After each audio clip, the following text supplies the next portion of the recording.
It's pretty wild, but studies show a massive percentage of strategic plans fail. And get this, it's not because of the vision, but because of the follow through. Let's dive right into this explainer and discover why building a brilliant business strategy is truly only half the battle. Think about it. You can have the absolute best vision in the world, the most innovative product, super motivated team, but if you aren't rigorously checking whether your plan is actually working out there in the real world, well, you're basically leaving your success entirely up to chance. So today, we're exploring the critical and honestly often overlooked final phase of strategic management, strategy evaluation. Here is our flight plan for today's explainer. We've got 6 parts. First, navigating your strategy. Second, blueprint for effective evaluation. Third, the 4-step evaluation process. Fourth, building a balanced scorecard. Fifth, mastering key performance indicators. And finally, number 6, breaking down evaluation barriers. Let's get into it. Section 1, navigating your strategy. I absolutely love this analogy. It perfectly hits the nail on the head. Constant motion does not equal progress if you don't have a navigational system, right? In today's highly competitive, completely unpredictable business environment, literally no strategy remains effective forever. Customer tastes evolve, your competitors launch new stuff, technology just keeps advancing. If you're just moving forward without ever stopping to check your coordinates, you could be sailing straight into a massive storm without even realizing it. So, bringing it down to a formal definition, we have this quote from William F. Gluck. The really crucial point here is that strategy evaluation isn't just a post-mortem review. You're not just looking back at the end of the year to see what went wrong. No, it's an active, ongoing checkpoint in the strategic management process. It tells you whether your chosen strategy is successful, whether it's still relevant to the current environment, and if it's actually aligned with your organization's overarching goals. Think of this as a regular health checkup for your strategy. The core purposes you're looking at right here are all about maintaining alignment. You measure your actual performance against your initial plan, you figure out exactly where you're deviating from that plan, and, this is the real kicker, you implement corrective actions. Doing this ensures your overarching mission doesn't just drift away when the external environment inevitably shifts. Ultimately, it minimizes your risks and builds a ton of confidence among all your stakeholders. Moving on to Section 2, Blueprint for Effective Evaluation. So what makes a good system actually work? Looking at these characteristics, the emphasis on simplicity and timeliness really stands out. A system that's too complex or buried in technical jargon or, frankly, just delayed is honestly just as bad as having no system at all. If the data gets to you too late, it's totally useless for making decisions. Plus, an effective system has to be flexible enough to adapt to changing environments, cost-effective so it doesn't just drain your resources, and forward-looking. You want to predict future challenges, not just react to past failures. Section 3, the 4-step evaluation process.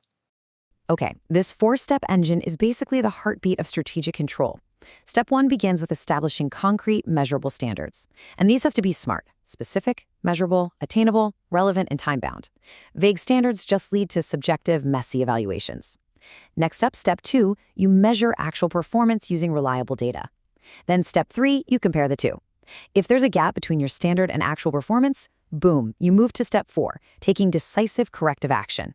That might mean tweaking a daily process, reallocating some resources, or hey, sometimes it means entirely reformulating the strategy. Now notice how these steps interact here. This is not a straight, linear path. It's a continuous, ongoing feedback loop. You're constantly setting standards, measuring, comparing, acting, and then looping right back to the start. It's exactly this loop that keeps the organization dynamically aligned with its goals, rather than just stubbornly sticking to a plan that's clearly failing. And speaking of loops, you've got to notice the profound difference here between single and double loop feedback. Single loop feedback is really about doing things right. It fixes immediate operational errors to bring performance back in line with your established goals. But double loop feedback, that is where true strategic learning happens. This is about doing the right things. It actually challenges the status quo by questioning if your underlying assumptions or even the strategy itself are fundamentally flawed. If you only ever use single loop feedback, you might just end up becoming incredibly efficient at executing a terrible strategy. Section 4, Building a Balanced Scorecard. Introduced by Robert Kaplan and David Norton back in 1992, the Balanced Scorecard fixes a massive systemic problem that a lot of businesses face, relying exclusively on financial metrics. The thing about financials is they are lag indicators. They only tell you about past performance. What the balanced scorecard does is translate an organization's vision into a comprehensive set of performance measures, giving you a much more strategic, holistic, and future-oriented approach. It achieves this by dividing performance into 4 key perspectives. Financials are still there, obviously, tracking ROI and revenue, but then it adds the customer perspective. How do our customers actually see us? It adds internal business processes. What must we excel at internally to deliver value? And it adds learning and growth. How can we continue to improve our employee skills and drive innovation? By tracking things like a retail store's net promoter score or a manufacturer's defect rate right alongside employee training hours, you gain a multi-dimensional, forward-looking view of your company's true health. Section 5, Mastering Key Performance Indicators.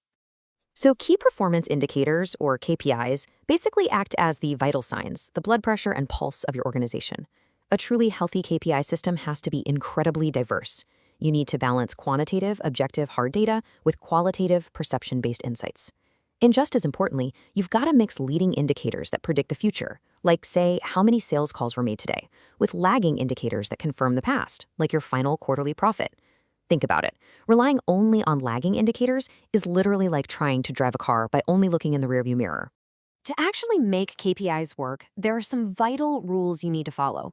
First and foremost, they absolutely must align directly with your strategic goals. And please, avoid vanity metrics at all costs. You know, those numbers that look fantastic on paper or in a presentation, but don't actually influence your critical success factors. Every single KPI needs a clear measurement method and a specific person or team accountable for it. And remember, KPIs aren't carved in stone. As your strategy or the market changes, your metrics have to be reviewed and refined to stay relevant. Section 6, Breaking Down Evaluation Barriers. Of course, in practice, managers face a ton of real-world obstacles when setting this all up. For example, it can be incredibly difficult to set realistic, measurable standards in a highly volatile market. And then there's the classic issue of measurement problems. Like, how exactly do you accurately quantify intangible factors such as brand reputation, innovation, or employee morale? It's tough, and inaccurate data collection in those areas can severely weaken your entire evaluation process. But honestly, the biggest hurdle is often just human psychology. Employees and managers frequently show severe resistance to evaluation. Why? Usually because of insecurity, fear of being judged, or this lingering perception that the evaluation is going to be used for punishment rather than improvement. Add to that the dangers of tracking way too many KPIs, information overload, or having a short-term focus that prioritizes this quarter's numbers over long-term strategic growth. To beat these roadblocks, your system has to be built on trust and a genuine desire to learn. Ultimately, strategy evaluation is what transforms an abstract, pie-in-the-sky vision into living, breathing action. It ensures you aren't just moving, but moving with actual purpose. So I want you to ask yourself this final question about your own organization's dashboard. Are you truly navigating, learning, and adapting, or are you just flying blind with a lot of numbers? Think about that, and maybe take a fresh look at your own compass.